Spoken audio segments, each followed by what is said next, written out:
মিৰ্জাত ইতিহাস থিয়েটাৰৰ নাট্যাৰম্ভ দক্ষিণ কামৰূপৰ মিৰ্জা ছোৱালী হাইস্কুলত বুধবাৰে এক গাম্ভীৰ্যপূৰ্ণ অনুষ্ঠানৰ মাজেৰে ইতিহাস থিয়েটাৰৰ নাট্যাৰম্ভ উন্মোচন কৰা হয়। এই উপলক্ষে ইতিহাস থিয়েটাৰৰ প্ৰেক্ষাগৃহৰ দ্বাৰ উন্মোচন কৰে শিক্ষক নিপেন কুমাৰে। অনুষ্ঠানত বন্তি প্ৰজ্বলন কৰে অভিনয় জগতত নেত্ৰকাই খ্যাত বিশিষ্ট অভিনেতা অৰুণ হাজৰিকাই। আনহাতে মঞ্চ উদ্বোধন কৰে বিশিষ্ট সংগীত শিল্পী মনীষা হাজৰিকাই। ইতিহাস থিয়েটাৰৰ বাৰ্ষিক মুখপত্ৰ ইতিহাস উন্মোচন কৰে যুৱ নেতা অনুপ কুমাৰ বিধিয়ে। মঞ্চ উদ্বোধনী অনুষ্ঠানত ইতিহাস থিয়েটাৰৰ প্ৰযোজক সুভাষ দাস, নাৰায়ণ চৌধুৰী, দেৱপত দাসকে ধৰি বিভিন্ন ক্ষেত্ৰৰ লগত জড়িত ভালেসংখ্যক বিশিষ্ট ব্যক্তি উপস্থিত থাকে। অনুষ্ঠানত উপস্থিত বিশিষ্ট ব্যক্তিসকলে ইতিহাস থিয়েটাৰৰ এই সাংস্কৃতিক যাত্ৰাৰ শলাগ লোৱাৰ লগতে আগন্তুক দিনত অসমৰ নাট্য সংস্কৃতিৰ ক্ষেত্ৰত অধিক গুৰুত্বপূৰ্ণ ভূমিকা পালন কৰাৰ আশা প্ৰকাশ কৰে।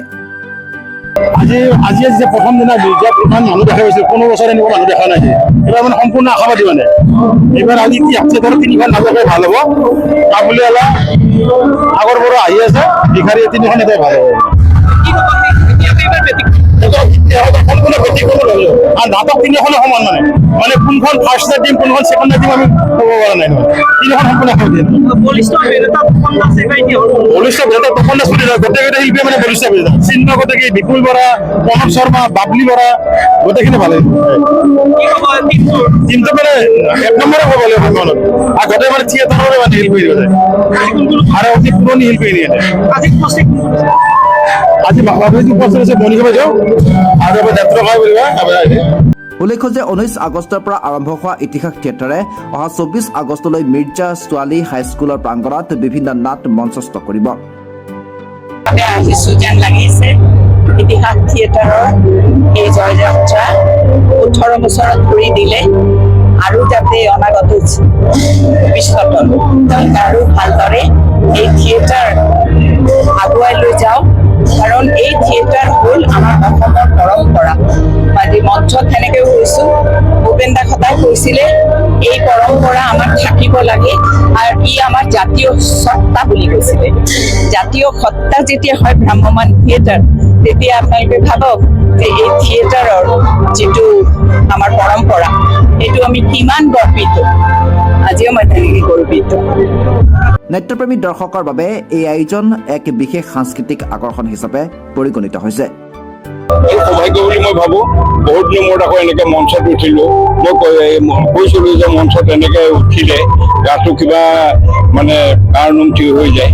আৰু এই পবিত্ৰখনত যে মোক নিমন্ত্ৰণ কৰিলে আমাৰ প্ৰযোজক সুভাষ চন্দ্ৰ দাসে, সেইটো মোৰ কাৰণে সৌভাগ্য। আৰু বিদ্যাবাসী ৰাইজক এনেকেই মঞ্চৰ পৰাই দেখা পোৱাটো মোৰ আশীৰ্বাদ এটা ল'বলৈ অহা নিচিনা হয়। সেইটো মোৰ কাৰণে সৌভাগ্য। আৰু এটা কথা ঠিক যে ভ্ৰাম্যমান থিয়েটাৰ চলি আছে আৰু চলি থাকিব। আৰু সংস্কৃতি ধৰি ৰখা পাহক ভ্ৰাম্যমান থিয়েটাৰ একমাত্ৰ এতিয়া সমল হিচাপে হৈছেগৈ। কাৰণ পৃথিৱীত নোহোৱা বস্তু এটা ভ্ৰাম্যমান থিয়েটাৰ, হয় নহয়? গতিকে এই থিয়েটাৰ জীয়াই ৰাখিব লাগিব আমিবিলাকে। গতিকে মঞ্চত যিসকল কলা কৌশলী আছে সকলোকে মোৰ ফালৰ পৰা আজি শুভেচ্ছা জনাইছোঁ। বছৰটোৰ কাৰণে ওলাইছে, আজি শুভকামনা আহি ভাল লাগিলে। আশা কম চাগে। মোৰ ভ্ৰাম্যমান থিয়েটাৰ এতিয়া যাবলৈ আৰু ইমান মন নাই। চাই ভাল পাওঁ। গ'লো যেতিয়া গ'লো তেতিয়া গ'লো আৰু 2009, 10, 11, 12 গ'লো। পৰিকল্পনা বেলেগ একো নাই। পাই থাকিম, কৰি থাকিম। নতুন নতুন ছবিৰ কাম আছিলে এই বছৰ। জোনবাইখন ছবি হোৱাৰ কথা আছিলে। আমাৰ 4 তাৰিখৰ পৰা শ্বুটিং হোৱাৰ কথা আছিলে চিনেমা হিচাপত। কিন্তু তাত একঁকাল পানী হৈ গ'ল। মই তাৰ পৰাই আহিলোঁ যোৱাকালি। তাৰ পৰাই আহিলোঁ। গোটেই গাঁওখন, গোটেই অঞ্চলটোৱে বাৰু ডুবিলে। শিৱসাগৰখনেই ডুবি থাকিলে। তাৰ মাজতো সেই ঘৰখনো ডুবিলে। আৰু আকৌ পানী শুকাওক, হয়তো ভাল দিন আহিলে জোনবাইখন আকৌ পুনৰ হ'ব বুলি আশা কৰিছোঁ। আৰু ইনো 12 তাৰিখে আমাৰ আগষ্টত এখন নতুন চিনেমা ডিফলো বুলি এখন ৰিলিজ হোৱাৰ কথা আছিলে। কিন্তু পানীৰ যিটো প্ৰকোপ, পানীৰ যিটো হেৰি, গতিকে অসমৰ আধাখিনি নাইকিয়া হৈ গৈছে পানীৰ তলত। গতিকে এতিয়া অসমীয়া চিনেমা চাবলৈ অহাটো মানুহৰ কাৰণে অকণমান কষ্টকৰ হ'ব। সেইকাৰণে কিছু অকণমান বিৰতি হ'ব।